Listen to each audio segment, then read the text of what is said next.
Hey, what's up, metal and heavy music fans? It's Flight of Icarus again with MetalTrenches.com, and today we're talking about the debut solo album from former The Dillinger Escape Plan vocalist Greg Puciato, titled Child Soldier, Creator of God, via Federal Prisoner.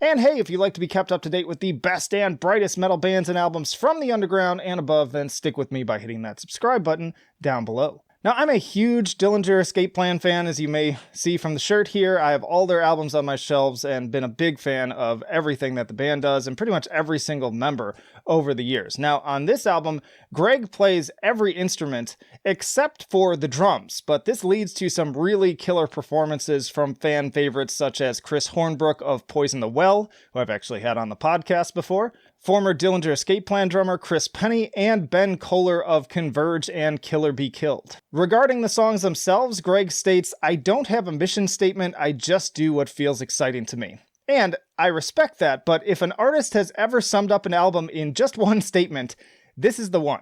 Often feeling more like a mixtape than a traditional LP, this album is all over the place, and also on the longer side at about an hour and 5 minutes long, and throughout there's really no sense of overall structure or cohesion. As such, it does feel almost necessary to go track by track on this one. We've got 15 here, so we'd better just get started.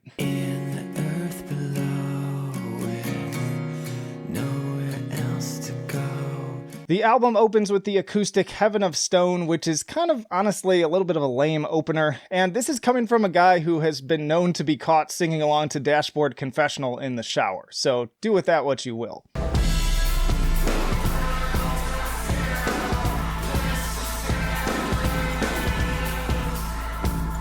Next up, I dig the haunting atmosphere of Creator of God. The synth on this one has a very eerie but also peaceful quality to it that perfectly complements Greg's crooning. This before suddenly descending into Lynchian nightmares with a harsh, distorted, droning outro that seems to come out of nowhere.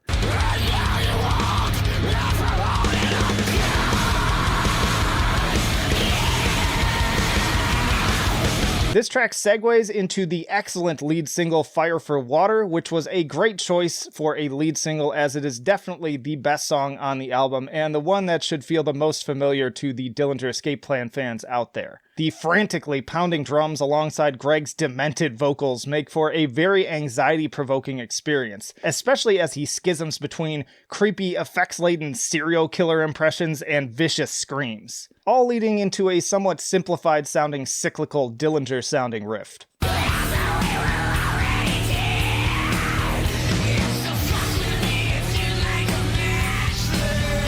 Deep Set is another single highlight on the more aggressive side of things. This one takes a more brooding, methodical approach with its steady 4/4 beat, unpredictable shrieks, and a buzzing guitar tone that overall reminds me of the Nick Oliveri era Queens of the Stone Age.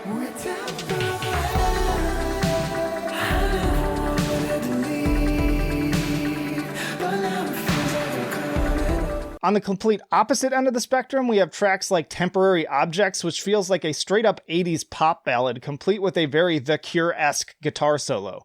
Again, Greg hasn't done the best job weaving these tracks together in any sensible way, but damned if the song itself isn't surprisingly good for being on the lighter side.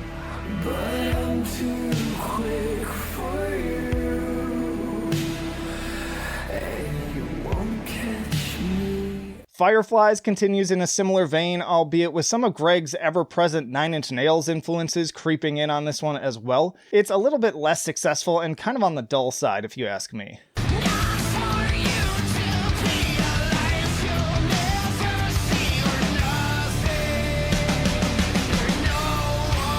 Do You Need Me to Remind You is the longest track on the album, swinging us back once again to a heavier sound, moody, rumbling bass, and some pretty cool, very Mike Patton reminiscent vocal melodies make for some interesting moments on this one, but I'm still not sure if it justifies its length.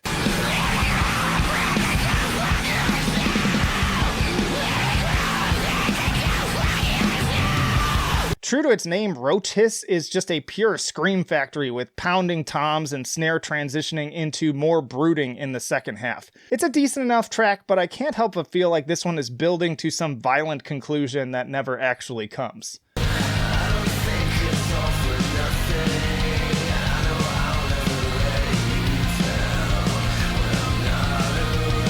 If there is a true oddball track on this album, it's Down When I'm Not. This one, more than any other, feels very out of place in the track listing with its upbeat vibes. This is some like I want you to want me shit.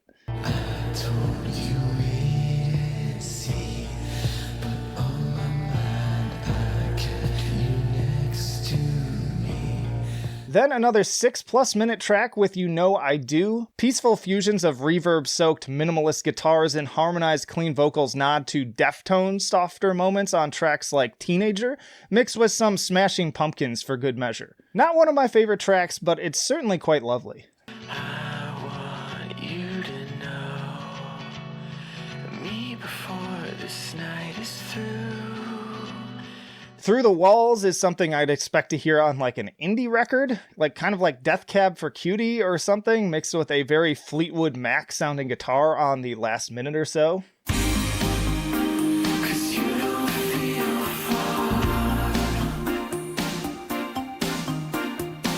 A Pair of Questions is another synthy 80s sounding ballad. This is definitely the most successful of the bunch in this vibe with its bouncy, catchy keyboard hook and sing-along vocals. I could easily see Greg carrying a full album in this style if he keeps pushing the songwriting to this level. More The Cure vibes on this one as well. Definitely a single for a reason. Get Robert Smith and make it happen, man.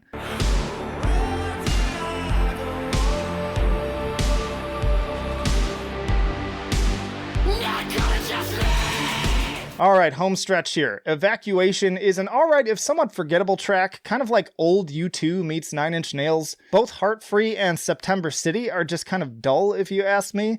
Roughly 5 minutes each and kind of lacking structure or overall substance. Personally, I would have cut these completely to make for a leaner runtime. The latter does pack a little bit more of a punch in the second half, but really not enough to sort of justify its existence. And so there you have it, 15 tracks from all over the map stylistically and of drastically varying quality as well. The high points continue to highlight Greg's clear talents that have been obvious since I first heard him on Miss Machine so many years ago, but as an album, it's kind of a hot mess. Overall, I give Child Soldier Creator of God an 8 for enjoyability. It's still an interesting and mostly engaging experience, but it could really use more focus and direction. I give it an 8 for musicianship.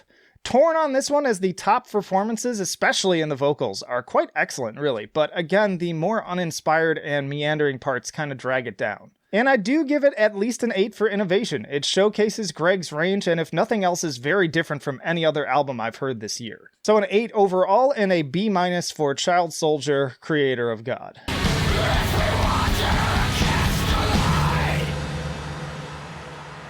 Honestly, I feel like with Greg's focus on unbridled freedom and creativity, it seems like just releasing singles is really the way to go. If he just wants to kind of like put out a song that sounds like this and put out a song that sounds like that, I'm all for that, but putting them together all on one album just doesn't make for the best listening experience. But in any case, let me know what you think down in the comments. What were your thoughts on these songs and this album as a whole? And also, while you're at it, let me know what's your favorite Dillinger Escape Plan album. I'm hoping to do a tier list at some point, but honestly, I've been putting it off because ranking those albums is a near impossibility for me since I love them each so much. And hey, stick around because I got plenty more album reviews coming right after this one. Also tier lists, interviews with bands on the podcast, you name it, we've got it. So plenty of reasons again to subscribe if you have not already. And then down in the description, you can find links to our social media, the email newsletter, metaltrenches.com for even more reviews and content to enjoy, and our Patreon and Subscribe Star. If you want to take that extra jump to becoming a full-on supporter, just $1 a month gives you early access to content and helps me keep this train a-rolling. But